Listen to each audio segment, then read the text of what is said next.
Hello and welcome to the Reimagined Public Safety Debate for Black Portland, hosted by Imagine Black and produced by Labs. My name is Joy Elise Davis and my pronouns are she and they. I am a Black femme, I have dark brown eyes, my hair is blonde, and I have shoulder-length locks. Today I am wearing a purple sequence suit with a white blouse. I am wearing oversized black glasses and I have black boots on. As Imagine Black's president and executive director, I am honored to be the moderator for this debate. So this debate will unapologetically center Black issues. This event is for the entire Black community, especially those who disengage from politics. This debate is narrowly focused on public safety and offers a unique chance to hold candidates accountable to the needs and the demands of progressive Black Portlanders. During the debate, you will learn about the candidates and hold space for candidate accountability. It is important to note, though, this debate is not an endorsement. So let's get into it. I would love to welcome our candidates. We're gonna ask each candidate to really take 2 minutes to introduce themselves. It's gonna be a challenge, but I know y'all can do this. We will ask you to share your name and your pronouns and briefly describe yourself. So this includes your skin tone, your hair, your clothes, your jewelry, and anything of note for our visually impaired viewers. First up, you know what? Let's go with you. Can you please introduce yourself? Your time begins now. Thank you. My name is Andra Vltavín. My pronouns are they, them. I have long brown hair that's back in a bun, and I have a black shirt on with a floral vest, and mostly look femme, but I'm non-binary, and I have lighter skin tone because I'm Czech. And I'm running for City Council in District 4 because I want to protect our rivers, our landscape, and our integrity as a city. I am currently a co-op director for an eco-friendly sustainability organization, and I also co-founded a nonprofit to help LGBTQ+ and BIPOC authors publish their first novels and poetry books. I have professional experience in creative reuse strategies, as well as class action lawsuit documentation and postpartum doula work. As a climate activist, volunteer at Columbia River Correctional Facility, and mutual aid volunteer, I have developed a deep sense of empathy for our vulnerable populations. My father was incarcerated on account of his own untreated mental health crises, and my family really experienced the effects of not being able to get him the right kinds of help. I understand crime to be a symptom of a much larger societal issue, and I really would like to see our community focused on health instead of punishment.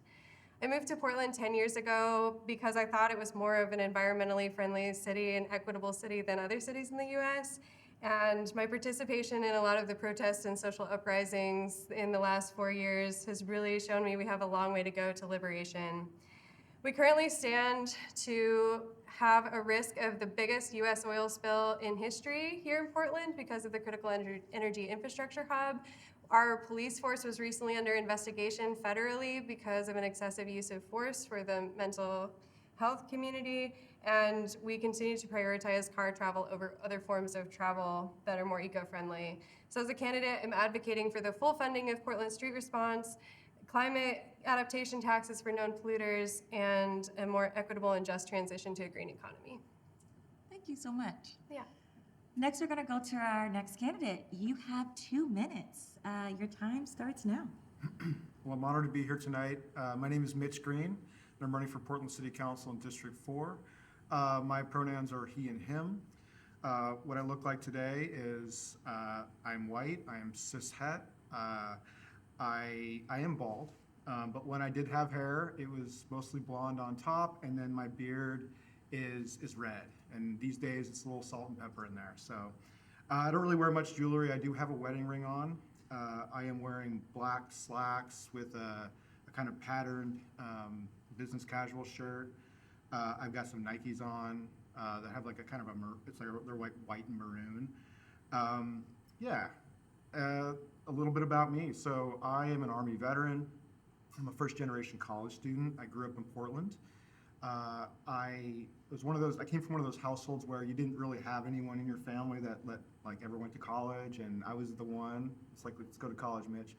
And so like a lot of families like that, students that go off to college that way, I didn't really know what I was doing, and I didn't really know how to be successful in college, and so I did what a lot of people do, which is join the Army. And that was a really interesting experience, and that put me on this path that I'm on to today. I saw overseas that we always have the resources to drop bombs, whether that's over some part of the world, or destroy communities at home, and we don't seem to have the resources to invest in our communities to make them whole, just, sustainable. And so I see that on the local level being reproduced historically, but also in this present moment.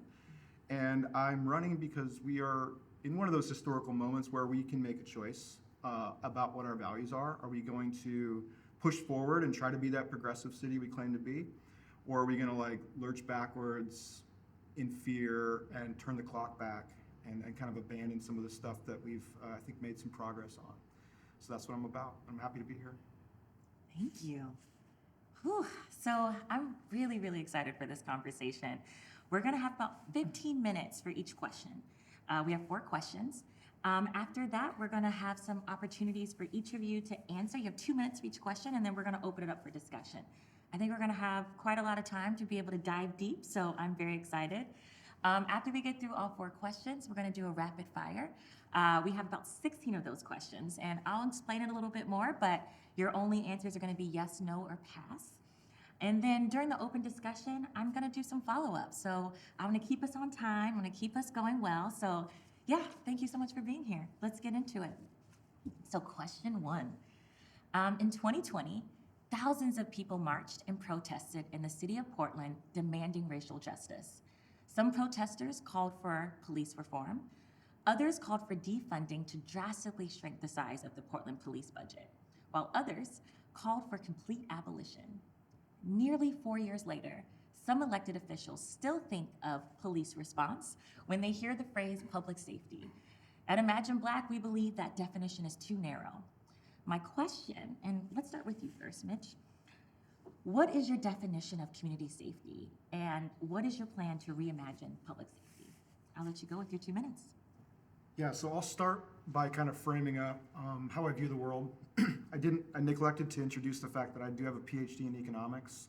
And the reason why that's important is because to answer this question, I want to divide the 2 types of economic systems that we have in this city as a choice between two worlds. One is, are we going to build a care economy, or are we going to build a violence economy and reproduce a violence economy? And so when we think about community safety, if your first go-to is that we need to throw a lot more money to the police budget and approach issues that are fundamentally a function of poverty, neglect, and disinvestment by adding more police and sort of responding with carceral solutions, then you are reproducing a violence economy.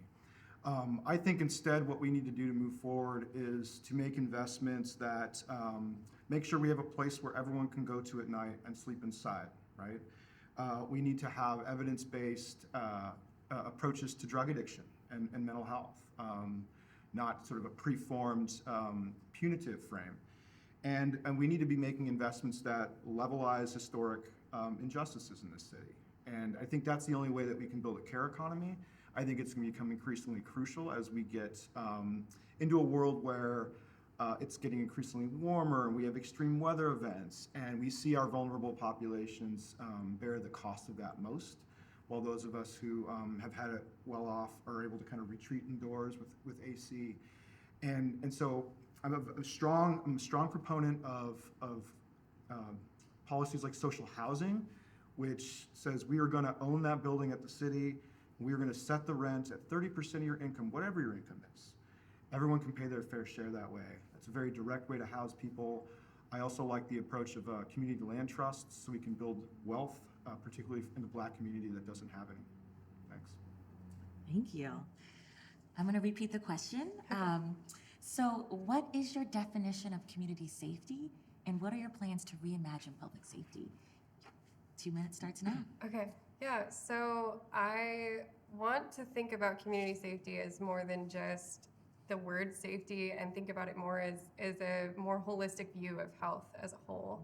And so for me, I do hear a lot of even candidates talk about public safety, and they mean police and funding the police. And as a person who was very active in the 2020 protests and helped helped design the route that went by the Columbia River Correctional Facility during one of the car protests that we did to kind of give the inmates some hope about, maybe abolishing the prisons or reforming the prison system. I really would like us to focus a lot more on reform and on just really caring for people. And so for me, that does look like Portland Street Response, that looks like housing and community resource centers. I really like the idea of commercial conversions into residential properties so that we can have these live-in services that are there for people, and it can be more of a communal living style. And then we're using the vacant office buildings that we have here in the city, so we have the highest rate of those in the nation. And so really looking at holistic styles of housing that are not trying to move people along and kind of like push them through this one-size-fits-all process, but really looking at them as an individual and asking, what does recovery look like for you? What does success look like for you? What does health look like for you? And allowing an individual to define that and take some accountability and agency in that process so they're invested in it and they care about it and they're not feeling like they're just shoved into a box. I'm also really interested in permaculture and regenerative agriculture, and so have been working with a lot of the farms. We did a Portland Clean Energy tour, Portland Clean Energy Fund tour of some of the sites where work is being done, and one of them was Langer Farms, which is doing a lot, Zinger Farms, which is doing a lot of work with the BIPOC community to help them learn restorative agriculture and own their own farms in and around the city to support Portland's food sustainability. Thank you so much. Whew, that was great, y'all. We're gonna get into some open discussion. I have some follow-ups. Just to set the stage for the viewers, we have a new form of government here in Portland. There's a lot of different things we can dive into, but right now I want to zone in a little bit on some of the changes of power for the city council. So in the past, our commissioners would really focus on a bureau and they would get a chance to dive in and shape the direction of a few bureaus. Now we're gonna have a city manager with deputies, and really this role is gonna focus a lot on policy. We also have so many more commissioners than we've had in the past. I'm really curious, maybe I'll go to you first. I'm curious if you can share a little bit more, because you mentioned economy, around your plans on how to fund this bold vision of really thinking about our community as a whole and care, and we talk about community safety. What are your plans and thoughts about how you can do that within your the policy realm? Yeah. It's a very good question. I think that when you have a situation where you have 12 city councilors now with a variety of experience who all campaigned in a more or less like harmonious way, maybe a less sort of mudslingy kind of way, you can enter a newly elected government with some relationships that have already been built. And for better or worse, I think that there is a lot of overlap on the issues that people care about in this race. We might disagree on some of the solutions, but I think we do. Most of us want to solve the homelessness problem and to kind of like make our communities more resilient. And so I think there's huge opportunities to work collaboratively inside the committee system to bring forward a budget proposal or a policy proposal that says this is really important. It's going to have these benefits. And it might have a price tag right now, but there's 30 years of benefits here. And we need to be able to do that kind of cost-benefit analysis that has a life cycle to it. And right now, I think that when you run a bureau and you're working to get elected in the next cycle, you have a very short-term frame. And even the best of us can fall into that trap, right? So I think there's opportunities with this professional administration to kind of have that continuity. Those of us, we can take some big, bold swings at policy proposals, and then kind of work together to figure out how to pay for it. There's $8.4 billion in the budget. I know that there is room in that budget to say, you know what, this thing that we tried over here didn't really yield any value. Let's see if we can stop that program and reallocate towards something that has a stronger community voice and uplifts some communities that have been left out. And let's take a swing on that. Let's see if we can provide some value. And so I think that there's going to be some experimentation there. There's going to be some moments where we disagree, but one of the reasons I'm running is I do know how to sort of say, these are costs that you haven't included in this budget. These are benefits that you haven't included in this budget. Let's bring those together, and then we can say, this is how we invest in our future. And that, I think, will yield a more resilient city that can kind of make us, have better success in moving forward. Thank you. I have a very similar question for you.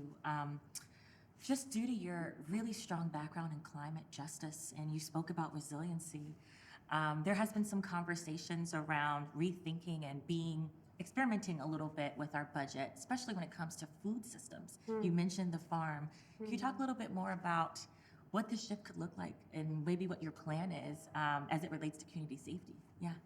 Yeah, that's a really interesting question and super important. So I think that it's really important to look at climate holistically and from every angle. From the, permaculture ethics is people care, earth care, fair share. And so there's sort of this idea of we need to make sure that everyone has enough. And so looking at food systems, I think we really as a city need to look at how do we import less food? How are we looking at our commercial grocery store situations and opting for more local options? And then, working with zoning and with the rural areas outside of Portland to make sure that we're collaborating well with them and make sure that those are all equitable in terms of food sharing and availability. And then, in terms of paying for some of this, I really think that it's a matter of priorities because, for instance, the state gave Portland $20 million for graffiti removal. And that's money that could be going toward housing, could be going toward food, could be going toward mental health and addiction recovery, and it's not. And part of that is really us saying as a city that we prioritize having beige walls over having people housed. And that for me is it's again, a priority issue. And there are cities in Europe where the graffiti is so beautiful that it actually adds to property values. And so I think that as a city, we need to come together and really think about how are we gonna come up with these priorities? And that requires a lot of communication with the public, a lot of really streamlined communication and community participation. I think that's something that we're really not leveraging as a government. We as even 12, 13 people cannot do all of the things that need to be done in the city. So how do we make it easier for people to participate? How do we help them bring their ideas to the table? And how do we, have daycare for people and have times that are more accessible to people so that we can collaborate as an entire city and not just 12 individuals? Thank you for that. There's been so many conversations, and I know there's a campaign in the works right now with some great like-minded organizations around participatory budgeting in particular. Just opening it up, let's talk about it. What are the thoughts? So you hinted a little bit. Maybe I'll pass it to you. Let's talk about participatory budgeting. Yeah, so I was an early endorser of that campaign. My campaign staff worked on that campaign. I believe in it very, very strongly. And the reason why I do is because the top-down model where you get, in this city historically, it's some rich guys on the west side that get elected historically, and I emphasize guys, and they make a budget and they say this is in our community's best interest. And then time goes on and maybe it's not in our best interest, but then you never get the public never has the opportunity to say, well, hold on, where's the accountability on costs here? Where were those benefits? Whereas if you flip the script on that and say, well, let's carve out some of that budget and set it aside for direct democracy to flourish, then you can bring in voices who just have not had a voice. And you can say, what would you like to see prioritized? You can experiment, you can try, and you can have a lot of active engagement, and you might see some very impactful programs flourish out of that. And then from that, you can step back holistically and say, that was so good, let's make it a programmatic feature of the mainline budget, right? And so I think it's a huge opportunity for us to kind of make hay while the sun shines. Like we get this moment where things are changing. Let's give voices to young people. Let's give voices to people of color, people who've just been left out, and see if we can make some inroads on some of our problems. I have a lot of faith that we can. This is a model that works in other parts of the world. We shouldn't be shy to try it. We're already trying new things with our democracy in this town with this whole ranked choice voting, multi-member district thing. So what are we scared of on that? Thank you. Same question to you. Would love to hear your thoughts. Yeah, so I was also an endorser of participatory budgeting. As soon as I heard about it, I was like, yes, that's awesome, because I think we really, in addition to all of the other crises that we've touched on and talked about, we're experiencing a crisis of connection. And Portland is one of the most introverted cities in the US. And so really figuring out ways for people to break out of that apathy and find ways to participate is really important. And you have a bigger voter turnout in cities that have participatory budgeting because they care, they're invested, they're talking, they know who their officials are, they know who the community players are. And so I think it's really good to help build this sense of community that we're all kind of lacking because we live in our tiny little houses and a lot of people drive cars and we're not really interacting with very many people. You might even be working from home, right? And so if you have the capacity to participate in your government, in your neighborhood association, and attend town halls and things like that, where you're supported because there's, like I said, daycare options and lots of different times, then we start to see things move and change. We start to build that community. And so, yeah, definitely a strong supporter of that. I was really disappointed to hear that it's been pushed back to 2026 now, I believe. I was really hoping that it would be on the ballot this year, but that's going to give them a lot of time to shore it up and get a lot of research together so that we can really make it as beautiful as it can be. And I think the really beautiful thing, too, for me about participatory budgeting is it gives people under the age of 18 a way to participate in government, which I've been really spending a lot of time thinking about because our teenage kids who are, managing a lot of climate campaigns even in this city are not able to vote. And that's honestly really heartbreaking because some of these kids are super educated. And so giving them another way to participate in the government, I think would be really positive. Thank you for that. Bro, do you have anything else to I add? was just going to say, like, Please. I agree. The connection with that kind of youth piece. Well, for the viewers and listeners, just let you know, there has been some talk and some campaign work about lowering the age to vote, getting it a little bit lower, letting these youth lead. And I see some excitement. Do you have any thoughts you want to share? We have some time. Yeah. Yeah, I mean, I just from personal experience, when I was a kid, I didn't have opportunities where people asked for my opinion. That maybe only my dad, and that had a really big effect on me. And so I'd really, really like us to foster as a community a sense of value in our youth. And I think that just recognizing that they have a valuable perspective to bring to the table when we're talking about intersectionality and intergenerational value, like we need to bring youth to the table, we need to bring elders to the table, we need to make sure that we're collaborating because we each have a different perspective. And there's a lot of ways that experience is important and it helps us with pattern recognition, but a novel perspective and energy can really bring so much momentum to a community. And so, yeah, for me, I really am almost a little bit biased toward the youth, and especially given that so much of our government is age dominated toward people who have already had their careers, already have their children, already are, have done all of these things and are kind of finishing out their cycle with a political campaign. And I'd really like to see more diversity in terms of age and race and gender identity on the city council, which I think we have a really good chance at this year. Thank you for that. I'll pass it to you to add some more things. Yeah. Yeah, I mean, like, look, we give driver's licenses to people who are 16. We trust them with a machine that has the capability of ending people's lives, right? It's a very dangerous thing to do, but it's also an expression, it's a statement to say, hey, you're 16. We trust you with a certain amount of freedom. And it's a big rite of passage for kids, right? It seems arbitrary for me to say, well, you can have this driver's license, go out and be safe. I hope you don't hurt anyone, but you can't vote. I think that's a mistake, and I also think that this like litmus test on like you're 18 now you can vote also ignores the fact that people who are adults maybe aren't voting in a very responsible way either. So I don't think that there's a sort of age piece that's conditional on that. I think we should trust our young people to participate in the democratic process. Thank you.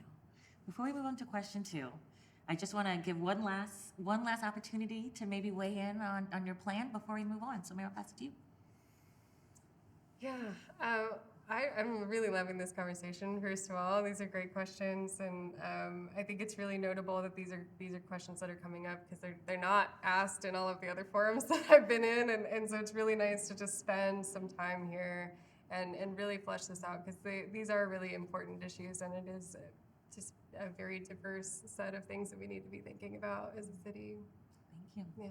Any other thoughts about community safety? Yeah. Yeah, I'll just say that like the status quo always gets the benefit of the doubt on the cost benefit question.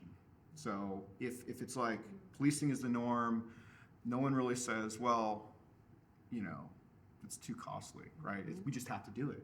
This is an expense we have to do because there's no alternative. Whereas there are real costs associated with that, and we're paying for it right now. This is an approach to public safety that has failed for decades, you know, even longer. And so I think that we owe it to ourselves to kind of question that framing and say, what are the costs we pay right now by not changing our institutions on this?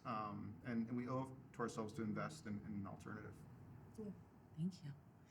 For the folks who are listening and watching, this is the Reimagine Public Safety debate for Black Portland. I just want to hopefully, I guess, encourage you to do some research. Our police budget here in Portland is the largest it's ever been. Despite what you've heard, we have not defunded the police. Imagine Black, we're an abolition organization, so I want to be very clear. If we had defunded the police, we would know. We have not defunded them, and in fact, we've actually increased their budget quite a bit. Again, the largest it's ever been. We're going to dive in a little bit later about this new public safety, community safety office that we have at the City of Portland that came out of 2020. But let's talk a little bit about Portland street response. Let's get into question 2. So in 2020, big year, Portlanders voted overwhelmingly to institute the Portland street response as an alternative emergency response for vulnerable Portlanders experiencing crisis. Despite the Portland street response popularity and the expectation that the program would eventually evolve to a 24-hour service, 24-hour and 7 days a week service, the budget has been under attack for over 2 years, resulting in slashing of the budget and really slow down that implementation. We're going to start with you first. I would love to know, the question is, it's not a big one, but it is a big one. 2-part, where do you see the Portland street response within the context of public safety? Maybe a good opportunity to bring back that budget conversation. Yeah. And then second part to that, what are your plans to ensure the future of the Portland street response and its services? You have 2 minutes. Beautiful. So I'm definitely in support of fully funding Portland Street Response, making sure that it has 24/7 services. And other cities have multiple alternative emergency services, so I would honestly like to see more of Portland Street Response. Like, it doesn't just need to be one thing. It could be a grouping of things. And I think that, so police and fire have their own bureau, and I'd really like to see alternative services have their own bureau as well. And that would help them with sort of the balance of power and a full recognition that they are community safety specialists. And I think that they represent people who are very trauma informed, are coming at the situation with a lot of empathy, and are not coming to a crisis with criminalization as a tool in their toolkit. And I think that's really important because for me, crime is a cry for help. And it shouldn't be treated with punishment, it should be treated with healthcare. Or housing, or or really just asking the person, what is it that you need to feel resourced right now? What is it you feel that you need to feel safe? And so for me, yes, Portland Street Response is amazing, and we need to be definitely pushing that fully. And it has a lot of public support. Like, it's a lot of citizens support it, and the public officials have talked about cutting budgets in every category. And I think it goes back to that priority conversation of, do we want to spend money on graffiti removal, or do we want people to have trauma-informed healthcare on the streets when they're experiencing crisis? And I do a lot of mutual aid work, and from the houseless community that I've been interacting with, they talk a lot about experiencing police violence, about having a panic attack at even the mere sight of a police uniform. And and then we have a situation where downtown businesses are hiring their own security forces, which is causing a lot of problems. And so having a standard in the city and the community of how are we approaching these issues, how are we approaching it with empathy, how are we approaching it as human beings, fellow human beings to each other. Thank you. Same question. What do you see the Portland Street response within the context of public safety? And what are your plans to ensure the future of the Portland Street response and its services? You also have 2 minutes. Joy, at the transition, you made the point that not only did we not defund the police, which is a popular talking point, it's wrong, but it's a popular one, but we've been increasing the budget. Just this last budget cycle, I think it went up another $20 million. That was in the same hearing that, I don't know, dozens, there was a long line out the door of people testifying in support of Portland Street response. And that $20 million would be enough to fund it 24/7, give it the resources it needs to fulfill its mandate, and put it on its trajectory to scale where we need to be. I mean, it really should be a resource that you have multiple teams who can deploy at a moment's notice to deal with kind of a trust-based, medical-based, and trauma-based approach. That is the future, and we need to stand by that. I agree with Andrew that it should be an independent bureau at the same standing that police and fire are, and other elements of community safety. I'll also note that it's good economics. Like, you can get federal matching if you fully fund this thing. And when voters say we want this, it's a slap in the face when the commissioner who runs that bureau says, I'm going to go to work breaking it out of a grievance for the former commissioner, because that's what happened. And I'll just say that. And so voters are ready for a functional government, and so we can't have leaders who go in smashing things they don't like because they disagree with it, because it represents a kind of politics they hate. So, Portland Street Response for me is bigger than just its function. It's also sort of emblematic of the change we're trying to make at an institutional level in this city. And so I like that a lot of candidates, I like that Andrew's standing behind it, I like that there's a whole pledge behind it, I was proud to sign it. And we absolutely need to make sure we don't put duties on PSR that violate their charter and try to make them do police impact activities. Let's get into that. We have some time. Let's talk more about it. I want to go back to you because you threw this idea around, having it be separate. And I know a lot of us at first, including myself, had a moment. I was excited at first that this was going to be under the fire department and not the police. And it didn't work. There's a lot of folks being asked to do things outside of their scope, really policing by another name. Can you expand a little bit more about this idea of having this possibly be a separate office or bureau? Yeah, so I think that would be really important, both to lessen the requirements on the fire department, because obviously they're a really important service, and we need to make sure that they are fully resourced and are not having to negotiate, dispatch of the Portland Street Response. So just from we need our first responders to have all the time that they can from that perspective, but also so that Portland Street Response can set its own terms and be its own bureau and make sure that it's holding true to its values and its virtues. And that might require some charter change also. And having read the Portland Charter is really interesting, because over a fourth of this 200-page document talks about police and fire retirement fund. So, and that's the constitution for our city. And I'm not saying that that's not important, but it's very interesting that so much time is spent on that in our city constitution. And so I guess when we talk about these standalone bureaus, I think it's also important to look at the bureau structure as a whole and say, are we interacting with these structures well? Is that really, how do we want to make sure that, police and fire work? And then, how do we create an equal structure for the three of them? So yeah, and I do think it's time, well past time, as we saw in 2020, to really look at our historical community safety options and look at the fact that policing has caused a lot of harm. And it came out of the desire to catch runaway slaves. Like, that's how this organization was formed. And so I don't know that you can recover from that. I really want to ask questions about, okay, I feel like these police officers are afraid of losing their jobs, and that's valid. I understand that fear, but how can we retrain you? How can we do de-escalation training and healthcare training and trauma-informed training and shift you into a different role that is safer for everyone involved? Thank you for that. I want to pass that same question. Just what do you think about this idea of the standalone office? You alluded to a little bit before. Yeah. Yeah, so the way I approach this kind of stuff is I don't have a preconceived model for organizationally where something should fit. Like it depends upon the data and the experience. And I think what we have seen is PSR was not really allowed to flourish in its organizational chart. And so, I take the lead of champions, both inside of PSR and also friends of PSR, who are advancing a position that says, well, I think what we need to see it succeed is its independence. And that gets to this concept that I talk a lot about when I'm campaigning called administrative capacity. So it's like boring stuff, but basically it's just like, does your bureau work? Does it stand behind the workers who are working for it? Do you have the institutions and the regulations in place to allow it to do its mission?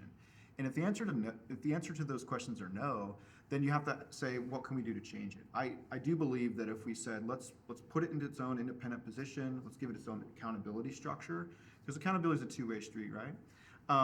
Then we have the opportunity to test it. And I believe that with the resources and the independence, the folks who work there believe so strongly in this work. They self-select into it. It's really hard work, and they're still there. And I think it's just gonna make a huge impact on our city. It's gonna really help us leverage the other parts of the whole mental health and addiction and homelessness spectrum that we would love to have the police avoid. Like I don't want the police to touch that at all. That's not what they're good at. They're good at showing up and shooting someone. Maybe that's a little spicy, but I mean, I feel like that's what they're trained to do. When they get training, it's like warrior cop stuff. It is not de-escalation, as you mentioned. And so we need to put the folks who are trained in that seat, and they need independence and sort of empowerment to do that. Thank you both. I'm gonna encourage the viewers and listeners to take a look at our captions. We're gonna put some links, particularly to the Department of Justice, the lawsuit you referenced in the first question. Has a lot to do with mental health. Has a lot to do with the things that our Portland Police Department has failed at. And we've been out of compliance, I believe, on and off, but for real, I think the entire time since that settlement happened. Let's talk a little bit about this community safety office that I mentioned a little bit earlier that really came out of 2020. That is this separate office. I believe it still reports directly to the mayor. What are your thoughts about? I know you mentioned like we should have multiple alternatives. We should be you mentioned experimentation and testing things out. Should that be the charge of this office? I think a lot of Portlanders, including myself, we question like, what do they do really? What are they into right now? I know there's some great folks working, but yeah, bureaucracy makes it hard. I'll pass it to you. Yeah, that's a great question. And I think there's like a lot of these little boards and bureaus and advisory teams that are all sort of being tried out. And I think that there's also with the new government restructuring, I think all of the committees are going to get reformed again. So it's really unclear right now how much is set in stone versus how much is going to change in January. And so it's a lot to follow, to be honest. But yeah, there's a lot of pushback on different purviews for that community safety office. And I think, maybe it looks like, yeah, trying things out. Like, what are other cities doing that are really successful programs that we can bring here? How can we separate out, like, calls for mental health versus calls for addiction situations or overdoses versus, how can we separate out these services so that we're sending the right people to the right situation and sort of being a little bit of an oversight there, but then also just looking at, just doing a lot of research in the community about what is working and what's successful. What do people need? What do people want? Mm-hmm. Thank you. We still have some more time. Just wanted to open up to have some more thoughts. Let's talk about the budget. Let's talk about the fact that it has been slashed over and over, and the rhetoric we're hearing from the current council.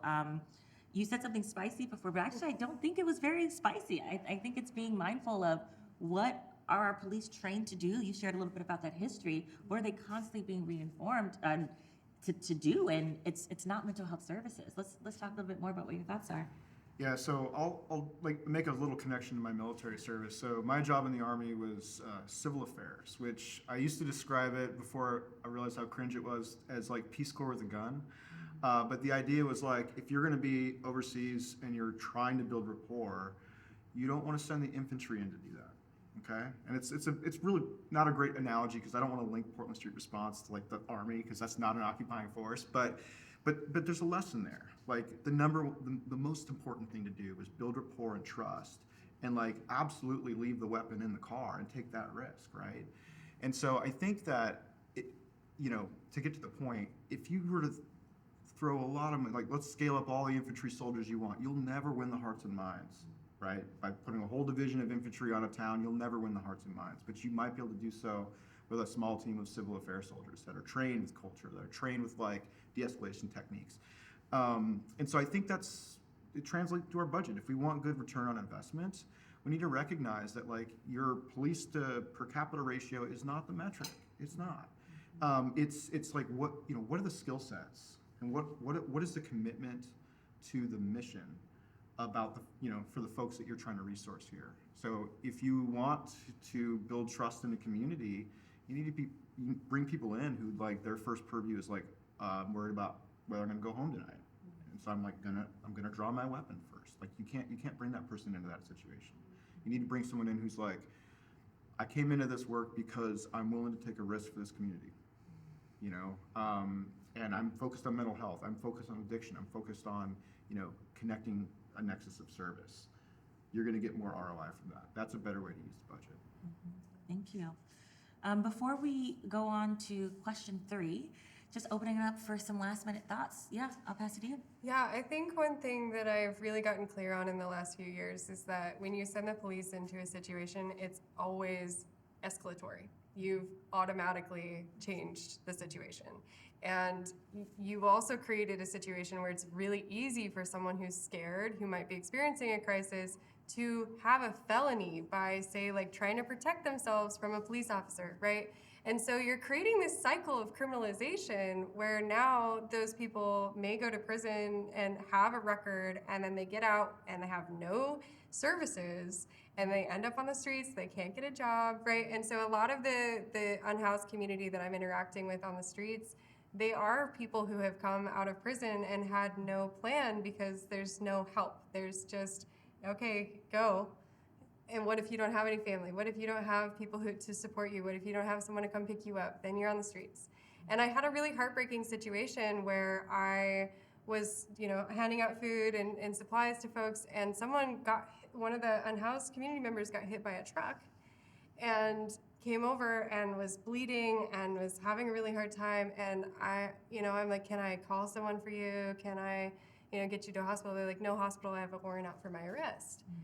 And, I'm not exactly trained in medical care, but I'm like, okay, well, we have some first aid supplies. Let's at least get you cleaned up and sent off. But it's just heartbreaking. Like no matter what they've done, should be treated that way. And so really just making sure that we're not creating that cycle of adding to our housing crisis because we're jailing people and then not giving them services after the fact. I've heard statistics of jailing people being the most expensive type of housing. So let's avoid that at all costs. Yeah, thank you for that. Imagine wanting health care and being over-policed. There should be a place for care, not for policing. Let's pass it to you. Last thoughts about Portland Street Response. Yeah, I think that just broadly, I will say that if we are going to make this the city that works, right, that's the slogan, but also make it a city that wants to move past racism, wants to be progressive, wants to kind of wants Black Lives to matter, then we need to honor the commitments to invest in the systems that are going to remove the police from the situation, because that is a critical piece of our history. And so we have to give it time to nurture and cultivate these programs. And we can't have leaders that come in with a hammer and break a thing because they don't like the person who built it. Thank you. This is flowing right perfectly into my next question, which, just a warning, it's a long one, so bear with me as I go through it. But Okay, question 3, let's go into it. So Portland, along with other cities across the nation, is experiencing a rise of houselessness driven by the lack of affordable housing. Ongoing COVID pandemic has economically wrecked entire communities, devastating households, and significant and continued lack of access to mental health services, including healthcare-centered substance use disorder treatment. Despite credible research, we talked a little bit about that earlier, showing that police sweeps of houseless encampments do not solve our houseless problem, and it fails to lead to an effective housing solution. City resources continue to invest in this harmful process. So my question, and this is also a long one, we're gonna go over to you first, Mitch. How will you prevent the displacement of houseless communities and elevate real solutions that result in vulnerable Portlanders finding and maintaining housing? And two-part in there. How could the public safety service budget that is allocated currently for sweeps be better used? Let's get into it, 2 minutes. It's a great question. So you hit the nail on the head. Sweeps don't solve anything. They cost money though, right? It's violent and it causes trauma. And so when you hear the rhetoric that people don't want services, they're servant resistance. One, I think that's like overblown. I don't have a lot of faith in that. But two, for those that maybe are, well, maybe you shouldn't have swept them before. Maybe you shouldn't have caused them trauma. And so if we want to get a situation, we want to move to a situation where, suppose we have the resources and we want people to flow into that. You know, like here's some housing. Will you come along? You have to stop deploying the cops to sweep the camp. Like you have to stop. That's the first piece, and you save money by doing it. And two, we have to have individual housing with a door where people can go and have some private space that's not just a mass shelter or a mass concentration camp. To put some color on it. People have to have trust that if they're going to move out of this little community that they built, however fragile, that they're going to move into something that's a little bit better. And so it's only then can folks get stabilized into a longer term pathway. And then you can have things like supportive services housing, you connect with mental health services, then you move folks who were just homeless because they were poor in the first place, right, into social housing or some other sort of subsidized system. And you shouldn't have a backlog where folks have to wait years for it. Right? If someone's going through a crisis, maybe they're on the streets because they're addicted, or maybe because they're addicted to something because they've been on the streets. Causality is interesting that way.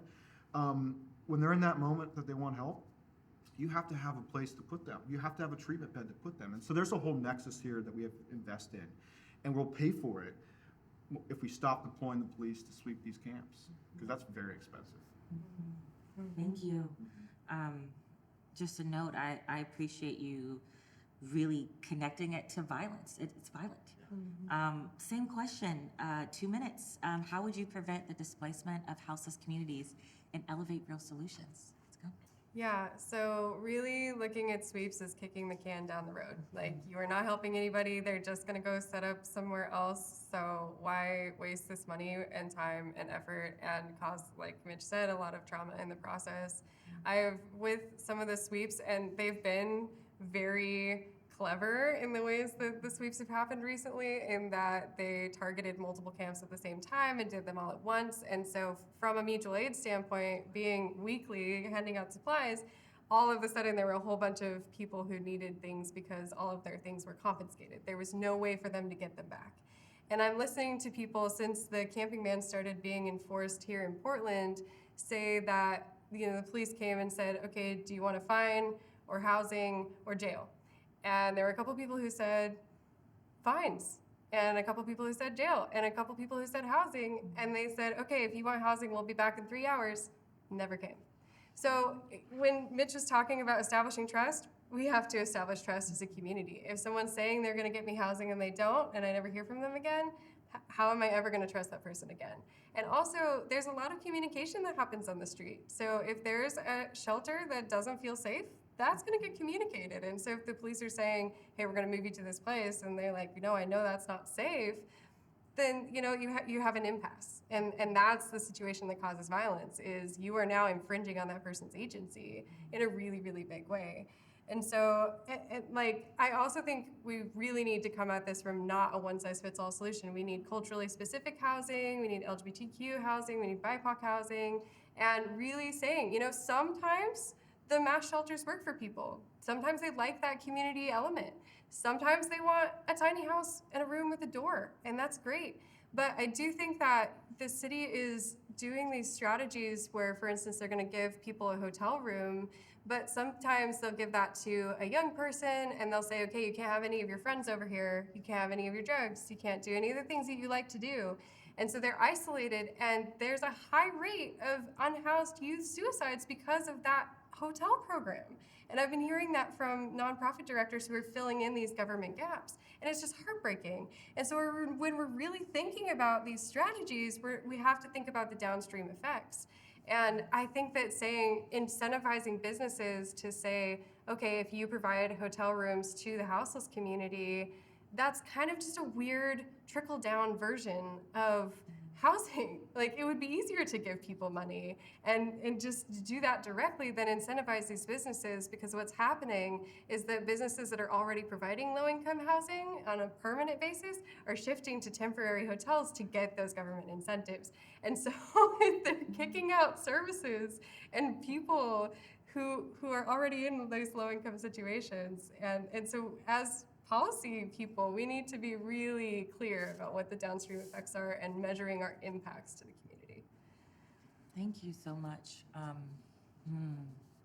I hope the viewers and watchers are listening to these policy ideas and connecting values to our actions.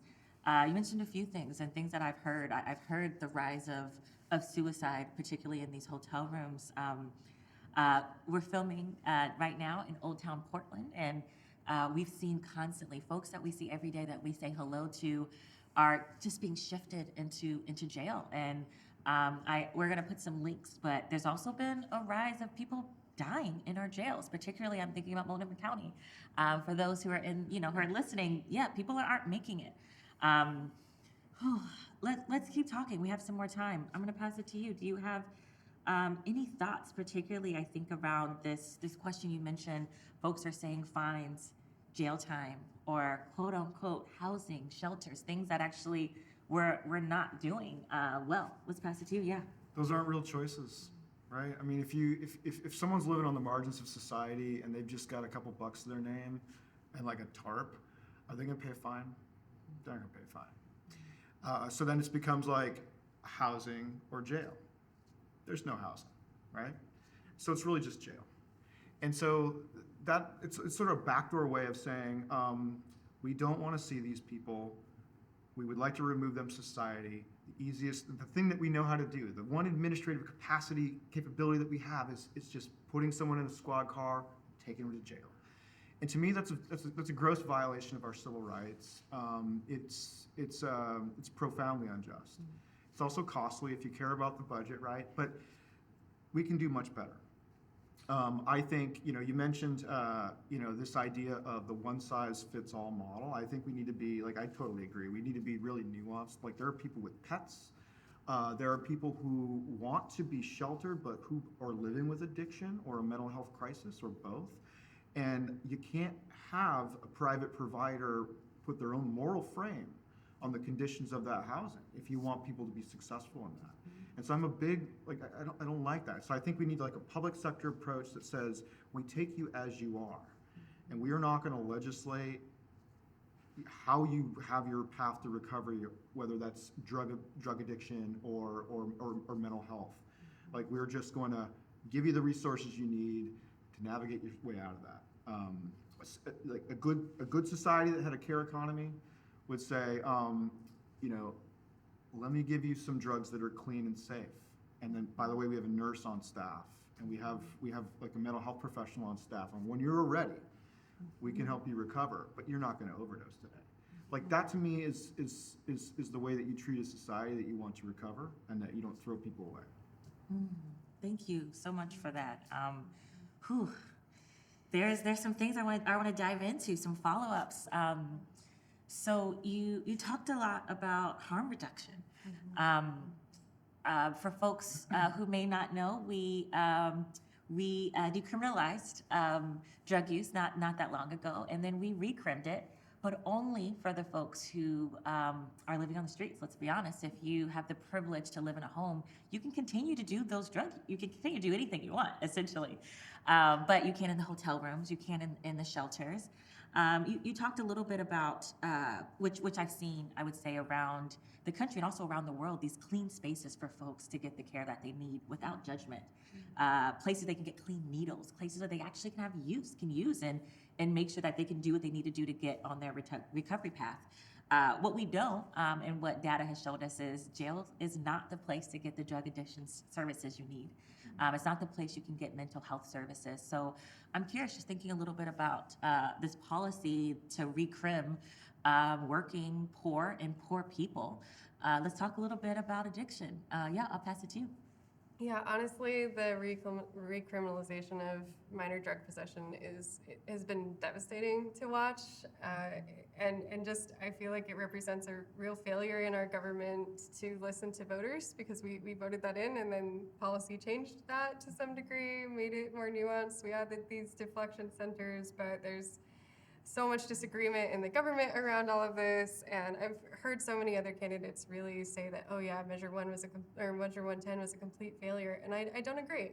I really think that we didn't, like, when something doesn't quite work the way you wanted it, you tweak the solution and you keep moving, right? So I really think we should have allowed ourselves to experiment and fund that better, and we just didn't. We haven't given that the chance to thrive.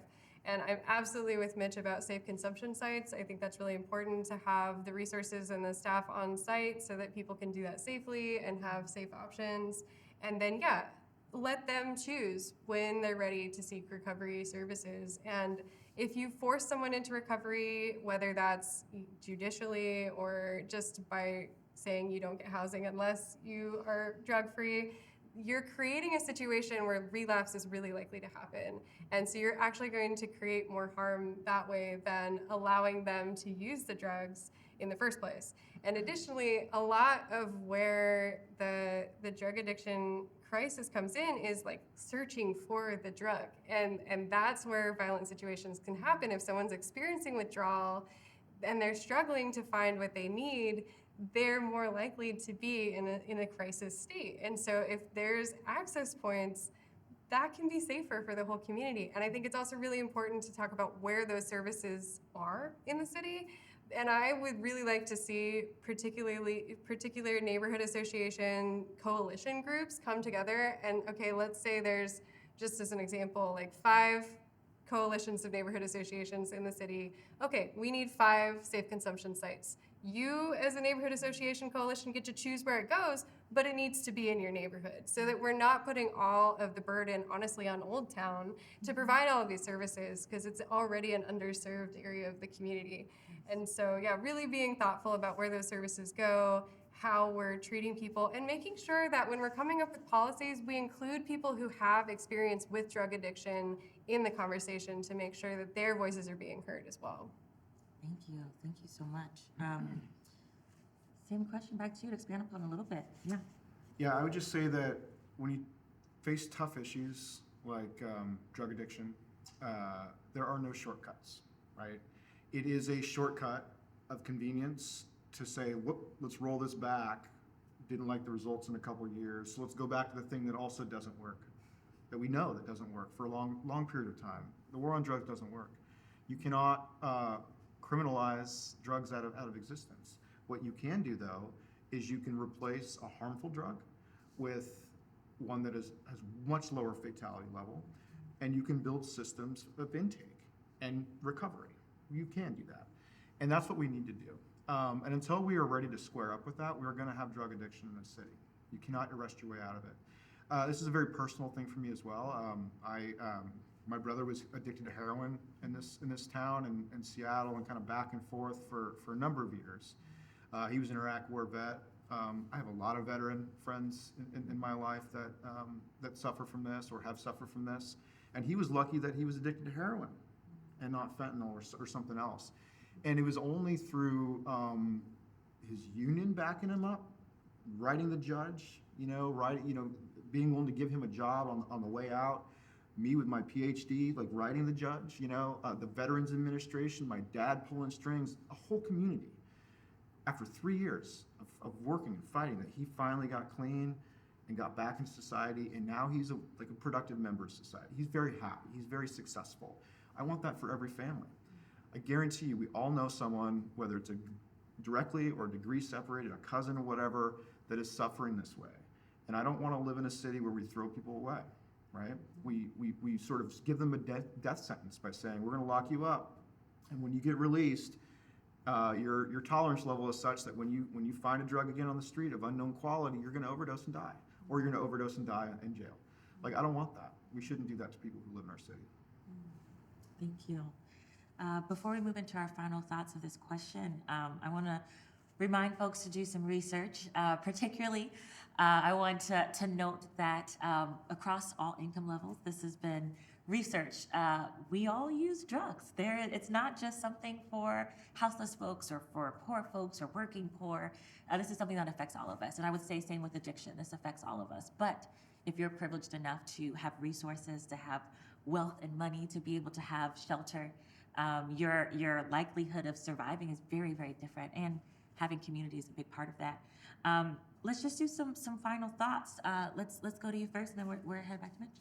Yeah, I just want to have some awareness that these are really difficult conversations. And so for viewers, if you need to just take a mental health break and like resource yourself and take a few breaths, that's totally welcome, because these are hard, tough conversations. But this is what we're seeing on the streets every day. And I really just want to really express deep empathy for the people who are trying to live on the streets. And it is not easy. You have to have your crises in public. You have to figure out your bathroom situation in public. You have to find places to eat in public. You're standing in lines all day long. And so to whatever extent we can bring empathy into this conversation and see these people as our neighbors and get them opportunities and let them choose what opportunities they would like, that's really, I think, how we're going to move forward as a city. And otherwise, like Mitch said, we're just going to be rolling the clock back and losing ground.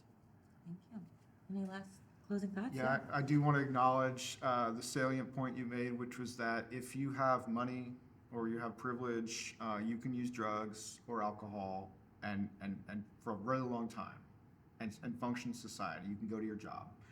You can keep your relationships together even. It might be difficult, but you can do that. When I think about cocaine, I think about stock traders and Wall Street, right? I mean, it's expensive, and it's associated with high risk activity and people who have the ability to pay for that stuff. And so when those drugs enter communities that historically are under-resourced, it's way more harmful. And the quality control is not there. And there's no margin for error, right? So who among us has not, walked the edge and come out of it, or maybe you didn't. And that depends upon your circumstances. So I think it's something that we need to keep reminding folks of. And if you're going to be a leader in this city, you need to stand up for that. Thank you. For folks watching and listening, this is the Reimagined Public Safety Debate for Black Portland, hosted by Imagine Black and produced by Labs. We're going to go into our final long-form question, and then we'll get some rapid fire in there. So this is also one of those long ones for folks listening and watching, so bear with me. Let's get into it. In the recent public meeting on violence prevention, City of Portland's evaluation specialist, Ryan D'Ambrosio, hopefully I said that right, reported that gun violence in Portland has actually dropped by 22% since August of 2023. Ryan also highlighted that 38% reduction in Black gun violence victims have also over the past year. So a 38% reduction in Black gun violence victims over the past year. The city is attributing the overall decline in shootings to the success of gun violence prevention programs that received funding from both the City of Portland and statewide allocations of federal pandemic funds. Operating in partnership with a nonprofit POIC, the city's Office of Violence Prevention has implemented a program called Healing Hurt People. Recommend you take a look at it, that offers counseling and outreach to community members that are at risk of gun violence, including those who are victims of gun violence. My question, and we'll pass it to you first, is how will you prioritize the continued funding and success of community-centered programs that have proven to prevent crime? Yeah, so I really just want to celebrate this reduction for a moment. That's a big change for our city and is really lovely. So I'm really happy to hear that. And I do think that we need these gun prevention programs and really need to be serious about guns are terrifying. I think about it in terms, honestly, of AI. Like, AI is an easy tool that you can say, in the right hands, it could do good, right? In the wrong hands, it could do bad. But guns are only good for one thing. You can't really use a gun in a good way. So I really think that in terms of gun prevention, we need to be approaching it from that way. Is like the only thing that these guns are good for is violence. And so, yes, I love that these community programs exist. And I watched a council meeting. It was actually where we were all testifying on behalf of the Portland Street Response, but where Rose City Self-Defense was there and saying that their budget was at risk of being cut. And what I'm seeing is sort of this rubber band effect of the city has more than it knew what to do with the money for a period of time, and so it created all of these awesome community programs. And then the second that, more wealthy people are moving out of the city and there's maybe not as much money, oh, we're gonna cut all those community programs. But it's normal for money to fluctuate in this way. And so we really need to be paying attention to the feast and famine of the city's budget and say, okay, this is what we can do sustainably. So we're not creating programs that are super successful and then saying, oh, just kidding, we have to cut you.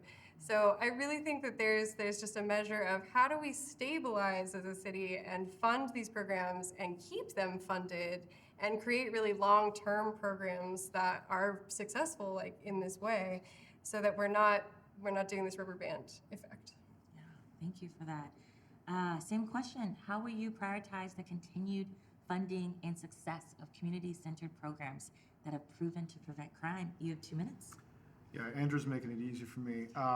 You brought up this rubber band kind of oscillating effect. And so, I'm not an expert on, community-centered programs for policing. I'm not. But I am on economics. And one of the things that I have noticed in this race, in this city over the last year and a half, 2 years maybe, is this narrative that, that we've got these statistics that we're, playing a little fast and loose with, right? So I'm glad that you started off by quoting that there has been a reduction in this stuff. But I think there are some camps who would say the reduction is because of more patrol officers or that sort of thing. Whereas it's tied to these investments in this community. It's also tied to the fact that we've recovered from a COVID pandemic to a certain degree, and there is a natural ebb and flow there. But if a program is worth doing, it should not depend upon the cyclicality of the economy. You fund that, just like schools, just like preschool for all, right? And there's a parallel there because right now there's the same narrative, and you kind of alluded to this, that there's this idea that all the wealthy people are leaving, and they're just being replaced by poor people, and it almost sounds like great replacement theory to me. Imagine that. I think there's a rhetorical value in that, but that statistic is also not true. I mean, yes, there are some rich people leaving, but the income distribution in our city, in our county, is so out of skew that even a couple rich people leaving is enough to pull up the average of those people leaving. And so what is true is that income inequality continues to grow in this city, and the share of households who make over $200,000 a year is growing. So our tax base is not going away. It's staying right here. And so we just need to make sure that so how will I prioritize it? I can stand up and I can talk to that, right? And I can say that this is not the data, right? And we should stay the course and fund these programs. Thank you. So before we move on to the rapid fire, because we have been getting into it, and I looked at my clock and I was like, Joy, what are you doing? We got to move through this. Any final thoughts before we move to the rapid question, particularly about prioritizing these community-centered programs? Yeah, I really appreciate what you brought in about the economic factors of people moving out, and that's really useful information to be using. But I also just want to say that we need to, as a city, determine our values and not change those values based on how it might change the wealth of our city. I think we need to be in our own integrity about that and not change based on where the money flows. Thank you. Any last thoughts as well? Yeah, I'm also going to borrow from your insights earlier. You talked about permaculture. So an analogy I like to think about is like, when we are designing programs and funding things, we're cultivating a garden, right? We are cultivating resources. Resources are not just things that fall out of the sky that we mine out of the earth. They are things that we build. They are institutions. And if you want them to be something that flourishes and provides benefits for generations, you got to garden, you got to cultivate. And so that means like giving resources, to things that need them, and saying, what, that over there, you don't need that anymore. Too much fertilizer. Let's take it over here. And so it's an active management of like sort of tending your garden in the city. Thank you. For those listening and watching, this is the Reimagine Public Safety Debate, hosted by Imagine Black and produced by Labs. We're about to get into the rapid fire question, which is, I'm not gonna lie, this is my favorite one. So you have three options in the question. So I'm gonna read the question. You get to say yes, no, or pass. Let's start with you first, Mitch, and then we'll kind of go back and forth. I'm gonna be quick with it, so be prepared. The first one. Will you pledge to not accept contributions from police, prison, and incarceration industry, to not seek their endorsement, and to publicly reject their independent expenditures? Yes, no, or pass? I already did. Yes. And I'll pass it. Thank you. Do you support investing in quality, affordable housing that strengthens and makes our community safer? Yes. Yes. Thank you. Do you support investing in living wage employment opportunities that strengthens and make our community safer? Yes. Yes. Look at this. Do you support investing public transportation to strengthen and make our community safer? Oh, hell yes. Yes. Love it. Do you support investing in education to strengthen and make our community safer? Yes. Yes. Thank you. Do you support investing in healthcare that includes harm reduction, patient-driven approaches, as well as community-based mental health and substance abuse treatment to strengthen and make our community safer? Yeah. Yes. Thank you. Do you support legislation banning both lethal and non-lethal force that could cause death against individuals executing their First Amendment rights? Yes. Yes. Thank you. Do you support legislation to remove the shield of qualified immunity in Oregon? Yes. Yes. Thank you. Do you support a ban on data sharing and all forms of collaboration between the U.S. Immigration Customs Enforcement, ICE, and the City of Portland bureaus, including the Portland Police Bureau? Yes. Absolutely. Thank you. Do you pledge to oppose a city budget that expands in any way the capacity of the police force? Yes. Yes. Thank you. Do you support non-carceral justice strategies for community safety? Yes. Yes. Thank you. Do you support zero-tolerance legislation to police abuse of authority and abusive policing? Oh, yeah. Yes. Thank you. Do you believe that violations of property should never equate to the violation of human rights? Yes. Yes. Thank you. Do you support putting an end to the use of military-style equipment such as grenade launchers, long-range acoustic devices, LRADs, and other technologies designed for war by the Portland Police Bureau? Yes.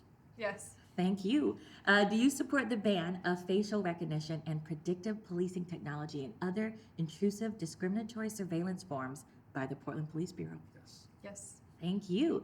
Do you support allocating resources to our most vulnerable community members, like the houseless community, in ways that are not linked to over-policing or criminalizing poverty? Yes. Yes. Thank you. Whew, that's my favorite one, y'all. Thank you. Made it easy. Before I do my closing remarks, would love to have an opportunity for you to share where folks can learn more about your campaign and your platforms. Yeah, so again, I'm Andra Vltavín, and my website is andraforpdx.com. You can also find me on Instagram and TikTok at andraforpdx. Thank you. I'll pass it on. Again, my name is Mitch Green. My website is mitch4portland.com. Probably on Twitter too much, at Mitch for Portland. Same thing for Instagram, at Mitch for Portland. Whew, I'm gonna take like a collective breath. We did it, y'all. I wanna thank the viewers, the listeners for tuning in with us for the Reimagine Public Safety Debate for Black Portland. This is the third one we've done, and I'm really excited. This is a great success. I wanna thank the candidates. Thank you so much for spending time with us. I wanna thank our interpreters. I wanna thank our amazing film crew, our volunteers and staff. Thank you so much for your support and your time. I want to remind folks that the city of Roses is full of lots of thorns. It's up to us to get involved and make this city the city that we can dream of. We can vision something better. I also want to remind folks that democracy is not a one-time event. We need you to get involved in this work long term. And then my last reminder is that there's no perfect candidate. We encourage you to listen, to do your own research, and to vote for the candidate that you think you could push towards justice. As Oregon's first Black-led and Black-serving nonprofit to endorse candidates, we're going to make our candidate endorsements and ballot measure endorsements after this debate is filmed. So please check out Imagine Black's endorsements. You can please visit imagineblack.org/vote. You can see all of our voter guide and learn a little bit more how you can get involved. Again, my name is Joy Elise Davis. It has been an absolute pleasure moderating this debate. I want folks to remember that a new world is waiting, and we need your help to build it. Thank you very much. Have a great evening.